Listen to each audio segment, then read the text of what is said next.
We're following some breaking news here on CBS News Philadelphia. Earlier this month, Kevin Krebs was arrested near the No Kings protest in Westchester and accused of concealing several weapons. Then investigators say they found more than a dozen homemade bombs in his home. Right now, the Chester County District Attorney's Office is giving an update on this case.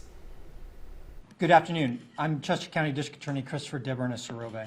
I'm joined today by a variety of law enforcement partners, and I want to start by introducing them. To my left is FBI Special Agent in Charge Wayne Jacobs. Thank you for coming today. He's joined by his Assistant Special Agent in Charge, Gabriel Poling. To my right is Westchester Police Chief Joshua Lee, followed by Lieutenant Mo Natachowski from the Chester County Detectives and Lieutenant Adam Sibley of the Chester County Sheriff's Office. Together, we are here to provide an update on the investigation into Kevin Krebs. As you know, the defendant was arrested on June 14th, 2025, walking up to a national No Kings rally or protest in Westchester, really just 2 blocks away from this courthouse. He was charged with carrying a concealed firearm without a license. Then, on June 16th, he was charged with the possession of 13 improvised explosive devices, or IEDs, after they were discovered as part of a search warrant at his home. I'm obligated to remind everyone that the defendant is presumed innocent until proven guilty in both of these cases. We continue to investigate whether this entire incident amounted to a thwarted act of domestic terrorism. But in the end, we have a ton of work to do before we can make that determination. But one thing is absolutely clear. The work of Chester County law enforcement prevented an incredibly dangerous situation from unfolding at the No Kings rally in Westchester that Saturday. I want to start by talking more about June 14th. As thousands of people came together to exercise their constitutional rights to assemble and to protest, police were alerted to a man with a gun by a private citizen. Westchester Police Department patrol officers and Chester County sheriffs approached the defendant. He was dressed in multiple layers of clothing. The defendant was immediately cooperative with the Westchester police officer that interacted with him. He identified that he had a handgun in the holster underneath a layer of clothing near his abdomen, and he actually allowed that officer to remove it herself. He had 2 additional magazine cartridges for that gun on his person. He claimed to have a permit to carry a concealed firearm, but in fact did not have one issued to him. On a separate jacket, the defendant also had 6 clips of ammunition on him for a rifle. That rifle had been left behind in his car. The Westchester Police Department quickly called the FBI, and together they interviewed the defendant and members of the defendant's family. Family has reported to law enforcement that the defendant is on the autism spectrum. The defendant explained to Westchester Police and the FBI that he planned to peacefully protest and brought the gun because he wanted to remain safe. He was charged that evening with possession of a concealed firearm without a license. In Pennsylvania, that's a misdemeanor in the 1st degree. And he was remanded on $250,000 bail at the time. So after hearing that, these facts and some others that were developed over the next few hours, my office partnered with the Westchester Police Department to execute a search warrant at the defendant's home on the 16th.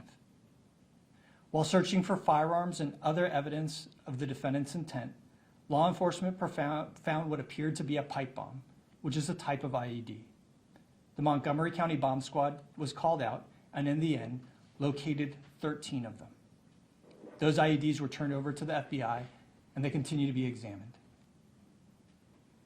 Inside the home, police found another firearm, a homemade silencer, a 3D printer, what appears to be 2 3D printed machine gun conversion devices, sometimes called switches or selectors, that could turn some of the rifles and handguns into fully automatic firearms. As part of the investigation, law enforcement also seized a number of electronics, including a cell phone, computers, and a computer server. In total, we have obtained 21 firearms that belong to the defendant. Since last week, this team has spent time coordinating and sharing information with a variety of law enforcement agencies, including the Capitol Police, the ATF, and the U.S. Attorney's Office of Philadelphia. We've conducted interviews, reviewed available social media posts, and submitted legal process to search other types of media. We've reviewed the defendant's employment records, worked to ensure the defendant did not have access to other areas where he could have been making more IEDs. And we've learned a few things so far, but certainly there's a lot more data for us to review. But currently I can say we have not located any sort of manifesto or pre-written plan to commit an act of terrorism at the No Kings protest or at any other location. This arrest happened the same day as lawmakers in Minnesota were assassinated. And I want to be clear, right, that this has no connection, that is a coincidence. We have nothing to see that any of this could have been connected as we all look back on that horrific case. But that said, we are still looking to gain as much insight into Kevin Krebs as possible, his bomb-making history, his mindset, and we're asking the public for help. If anyone has information about Kevin Krebs, we're asking you to call the Chester County Detectives or the FBI Newtown Square office. You can contact the Chester County Detectives at 610-344-6866 and the FBI at 1-800-CALL-FBI. This case started with a member of the public seeing something and saying something, and we need to continue to have members of the public see things and say things so that we can do everything in our power to make sure that the public is safe. So even assuming the defendant had the best of intentions, I want to make perfectly clear that the Westchester Police Department and the Chester County Sheriffs negated an incredibly dangerous situation.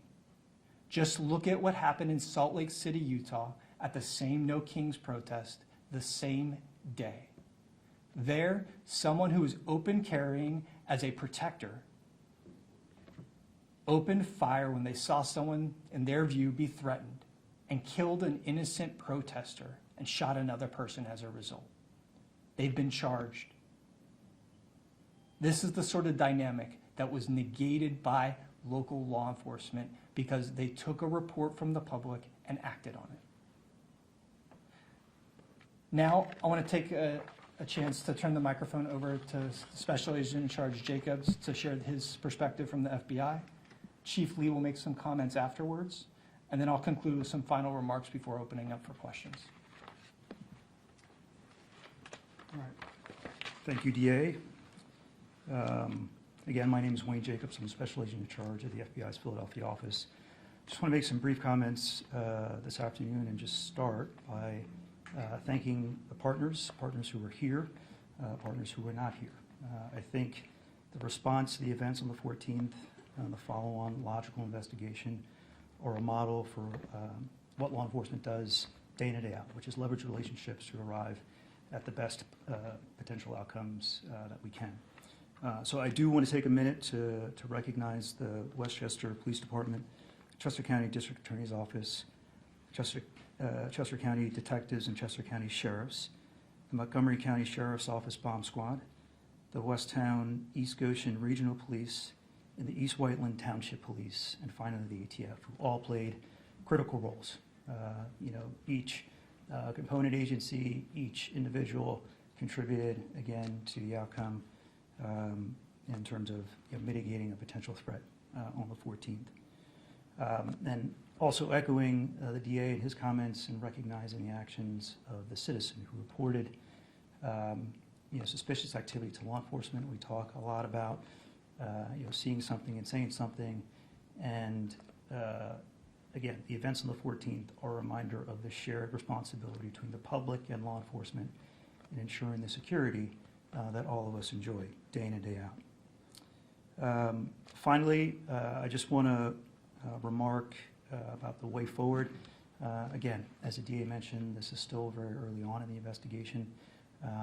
We, the FBI, along with the partners, the ATF, and alike the U.S. Attorney's Office, will continue to support the DA in his office, the detectives, in whatever way they see fit and appropriate. We talked about the analysis that's going on with the pipe bombs, other technical exploitation interviews, what have you. Whatever the ask is, we stand here ready to support as partnership as the foundation of our work. My thanks again to all the partners here and not here, and I'll turn it over to Chief Lee for his remarks.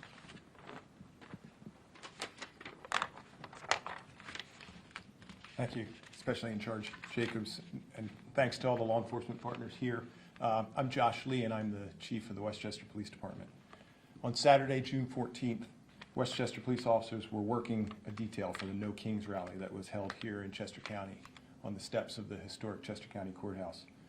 While working that detail, a plainclothes police officer was approached by a witness, a member of the public, who pointed out an individual and had concerns that that individual was concealing a weapon under his clothes.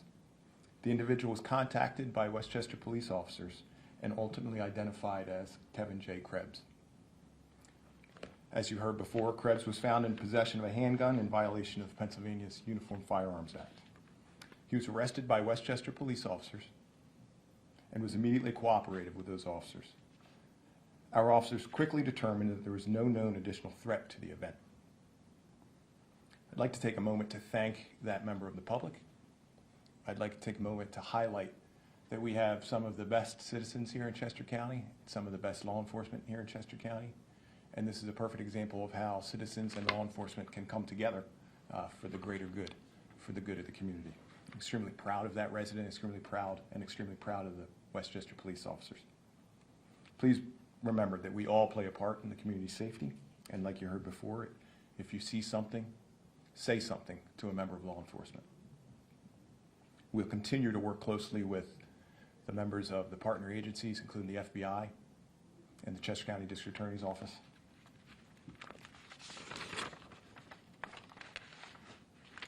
And please remember that when you come and visit Chester County and visit Westchester, it's a lovely, vibrant area. We have plenty of special events, plenty of outdoor events. Please know that every one of those events is planned for and policed accordingly. So thank you.